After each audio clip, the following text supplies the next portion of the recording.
আসসালামু আলাইকুম। আশা করি সবাই ভালো আছেন। তাহমিনা কিচেন উইথ ভিলেজ ফুডে সবাইকে স্বাগতম। তো আজকে আমি রান্না করব, এখানে দেখতে পাচ্ছেন গরুর মাংস। আজকে রান্না করব গরুর মাংস, তবে আমার শ্বশুরবাড়ি এলাকার বিখ্যাত একটা তরকারি, যেটা চাউলের গুঁড়ি দিয়ে রান্না করে, আর এটাকে বলে মেন্দা। তো রান্না করি, সাথেই থাকেন। তো আমি এখানে নিয়েছি গরুর গোশ। আমি কিন্তু গোশ ভালো করে ধুয়ে রেখেছি। তো এখানে একে একে সব মশলা দিয়ে দেব। এখানে আদা বাটা, জিরা বাটা, রসুন বাটা,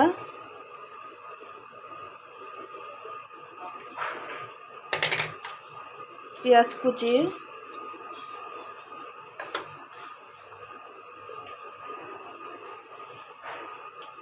হলুদ। মশলা কিন্তু একটু বেশি দিতে হবে, কারণ চাউলের গুঁড়ায় মশলা টানবে।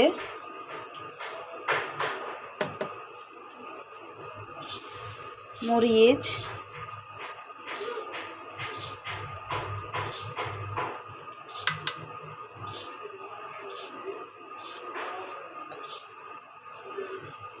ধনিয়ার গুঁড়ো,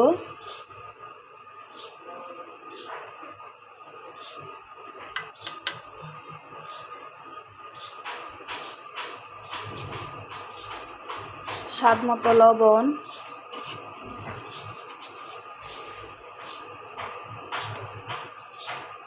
এখানে তেজপাতা, এলাচ, দারচিনি, গোলমরিচ, লবঙ্গ,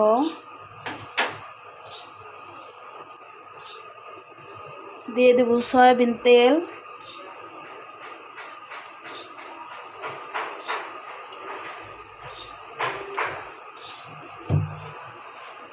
এখন ভালো করে মাখিয়ে নেব।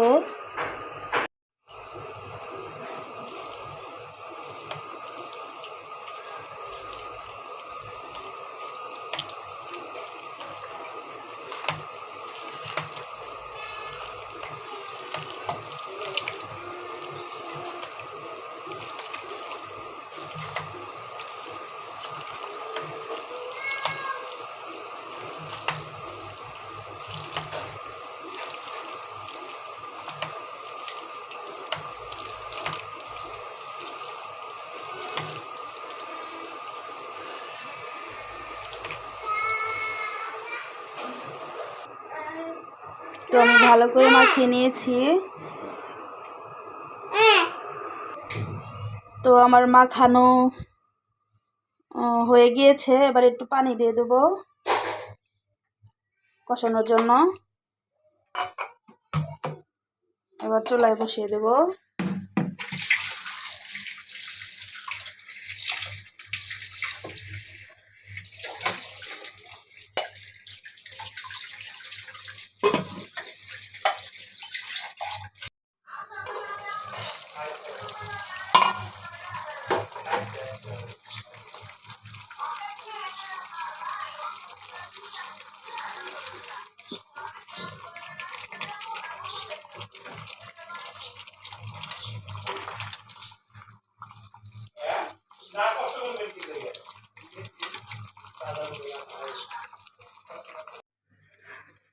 তো আমার এই তরকারিতে লাগবে চাউলের গুঁড়ি। তো আমি চাউলের গুঁড়ি কিন্তু এখানে আমার কাছে শুকনো চাউলের গুঁড়ি ছিল, সেজন্য আমি গুলিয়ে রাখলাম। এটা কিন্তু পরে দেব। আপনারা চাইলে পাটায় বেটে অথবা গুঁড়া কুটে তরকারিতে ইউজ করতে পারেন। এটা এখানে রেখে দেব।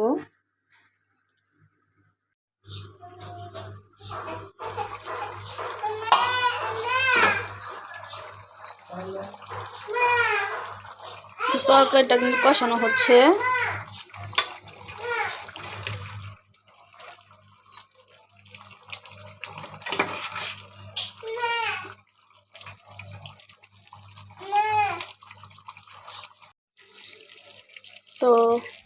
তো কষানো হয়ে গিয়েছে।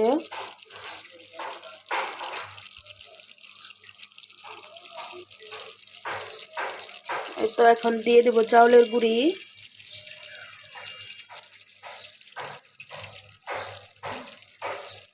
এই যে চাউলের গুঁড়ি,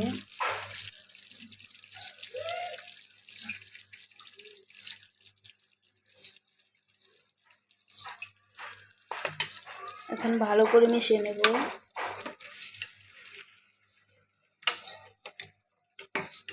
তরকারিটা কিন্তু অনেক ঘন হয়ে যাবে।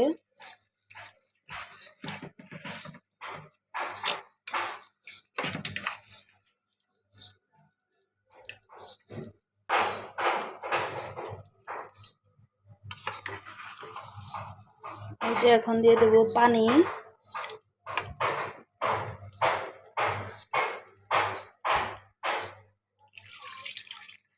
বেশি পানি লাগবে কারণ চাউলের গুঁড়িটি অনেক ঘন হয়ে যাবে।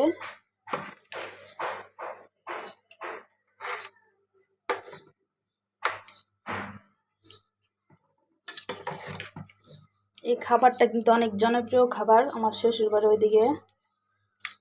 এটা কিন্তু অনেক জায়গায়ও এভাবে রান্না করে খায়। গাইবান্ধা ওইদিকে হয়তো বেশিরভাগ এভাবে তরকারি রান্না করে।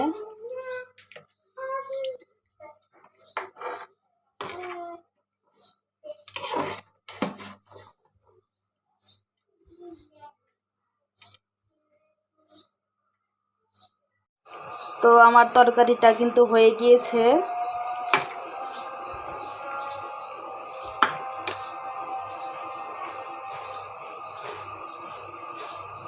এবার নামিয়ে নেব।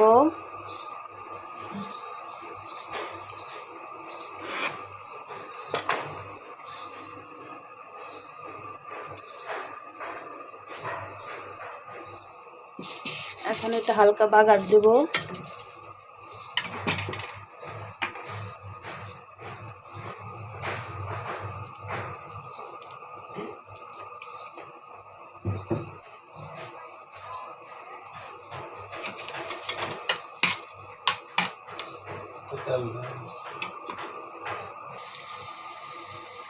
দিয়ে দেবো কিছু জিরা,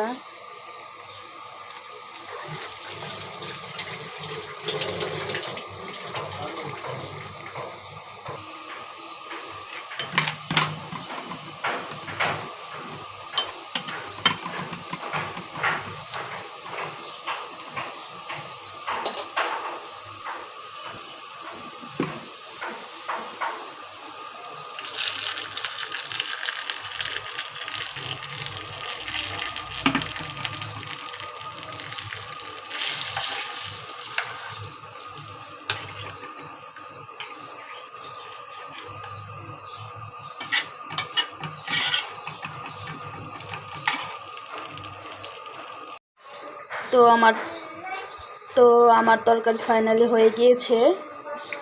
কেমন হয়েছে অবশ্যই কমেন্টে জানাবেন। তো এটা কিন্তু অনেক জনপ্রিয় খাবার। এই তরকারিটা কিন্তু অনেক বড় বড় ড্যাগে রান্না করা হয়। বড় বড় বিয়ের অনুষ্ঠানে মানুষ মারা গেলে রান্না করা হয়, এমন মুসলমানিতেও রান্না করা হয়। একটু বেড়ে দেখাবো।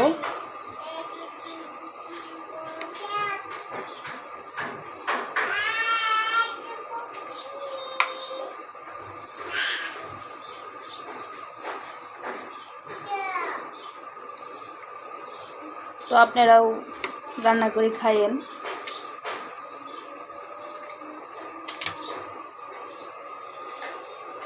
এই তো আমার ফাইনাল তরকারি। তো সবাই ভালো থাকেন। আজকে এই পর্যন্তই। আসসালামু আলাইকুম।